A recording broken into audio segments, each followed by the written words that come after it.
Hi there folks, welcome to Dimsdale Debate. This episode we're going to be going over the events of the past 3 weeks. It's going to be fast-paced and fact-filled, so hang on and get ready to be informed.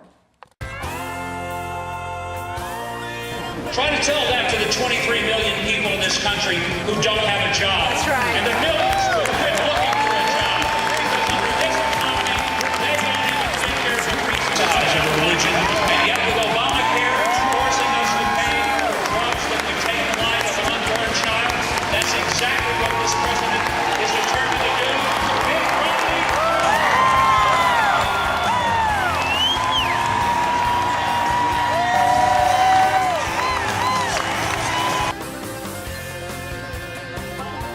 I do not want to change America's foundation. I want to make it stronger. I will restore the principles that will get our economy going and create the jobs and take home pay. The American people.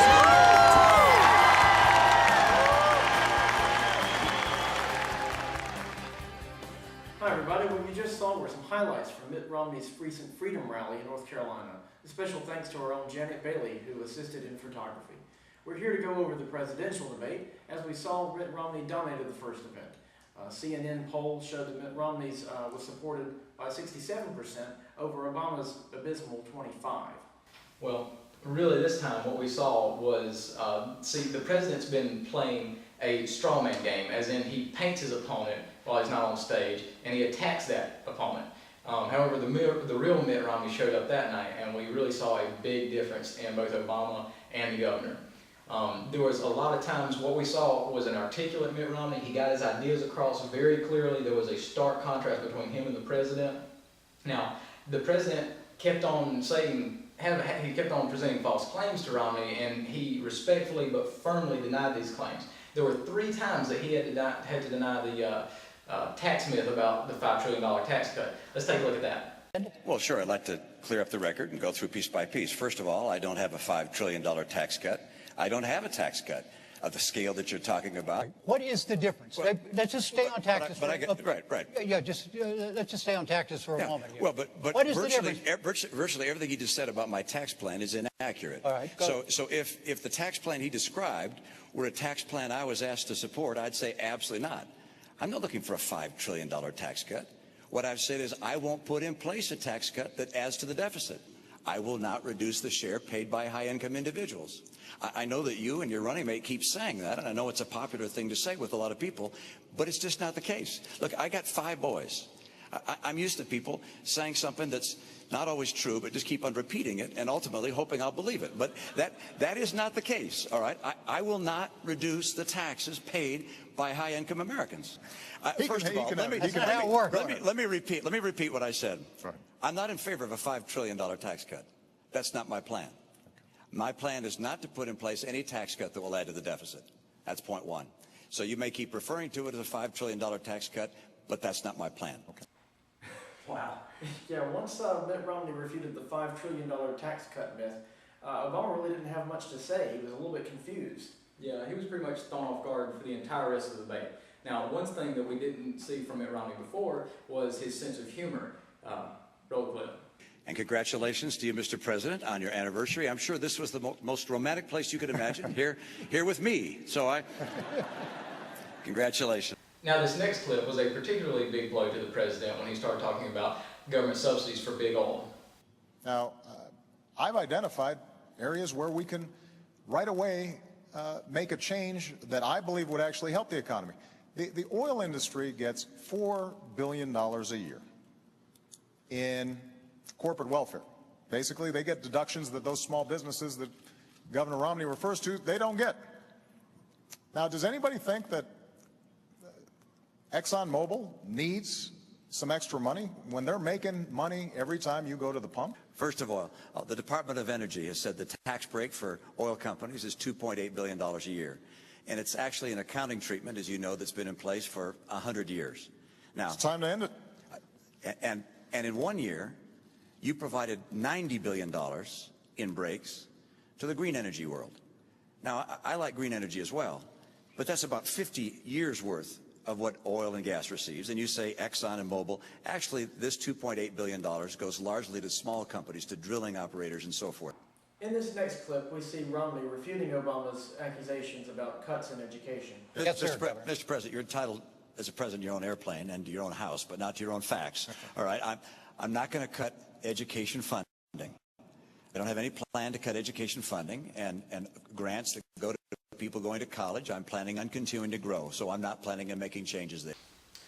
All right, so we don't have enough time to go into Mitt Romney's closing statements. They were absolutely fantastic. They were, they got the point across, and they were very strong. However, I do want to take a chance to look at President Obama's closing statements, as they were probably the weakest point of his debate. He didn't get the point across. He seemed very timid in what he was asking of the American people. Just check it out for yourself. All those things are designed to make sure that the American people, their genius, their grit, their determination, is channeled, and they have an opportunity to succeed. And everybody's getting a fair shot, and everybody's getting a fair share. Everybody's doing a fair share, and everybody's playing by the same rules. You know, 4 years ago, I said that I'm not a perfect man and I wouldn't be a perfect president, and that's probably a promise that Governor Romney thinks I've kept. But I also promised that I'd fight every single day on behalf of the American people, and the middle class, and all those who are striving to get in the middle class. I've kept that promise, and if you'll vote for me, then I promise I'll fight just as hard in a second term. So basically, Obama is promising to do the same things he said in 2008, the same things that he's been doing, the things that he's doing right now, the things that don't work. That doesn't sound like a compelling argument. Well, really, what we saw from this president that night was he was very disengaged with the audience, disengaged with everybody. He acted like, you know, he didn't really want the job. He acted very annoyed to the fact that he was even there. So, really, he acted like he didn't want to be there, and it came across in a very negative way. This president has been so sheltered by the media that when it actually came to a real fight, he was caught off guard. And it is just human nature. You know, this president has been in a bubble for 4 years where the only time his credibility was ever questioned was either one, are you the greatest president ever, or two, one of the greatest. And after living a life like that for the last 4 years, he obviously just couldn't cope with Mitt Romney being there questioning him. And the polls the next week reflected that. Let's take a look. Before the presidential debate, Mitt Romney was polling at 43%, and the president there at 51%.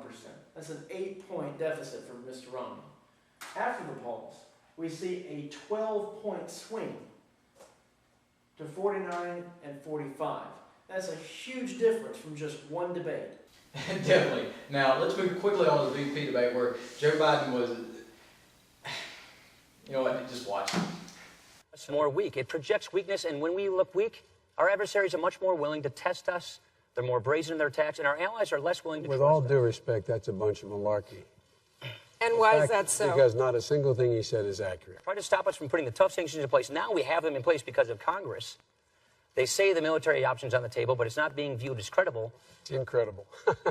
Look, this is a bunch of stuff. Look, here's the deal. What does that mean, a bunch of stuff? Well, it means it's simply inaccurate. It's Irish. It is. We Irish call it malarkey. Thanks for the translation.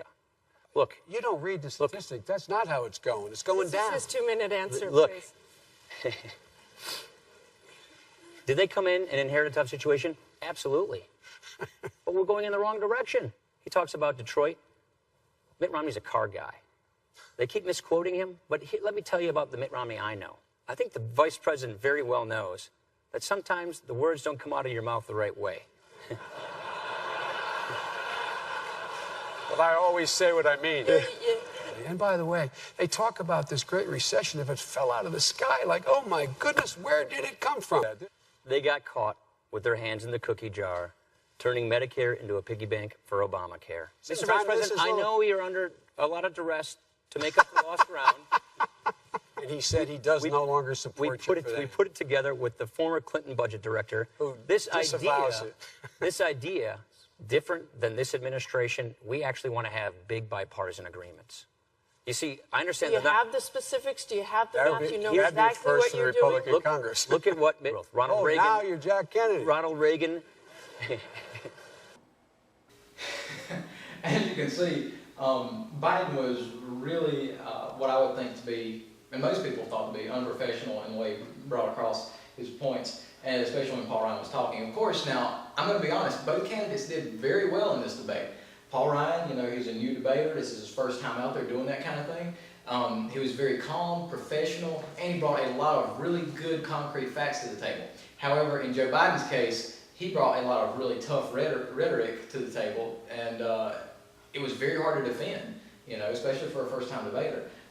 One thing that I really think could have happened is Biden could have gained so much more out of this debate. He had the tools there to do it if he had come across the right way. If he had just laid off, you know, the interrupting, the rolling of the eyes, you know, the grinning, the sneering, the laughing, you know, the condescending tone. I mean, he really could have made some points up here with independent voters, undecided voters, and they were turned off by his antics. So this is pretty much a toss-up, just as I predicted.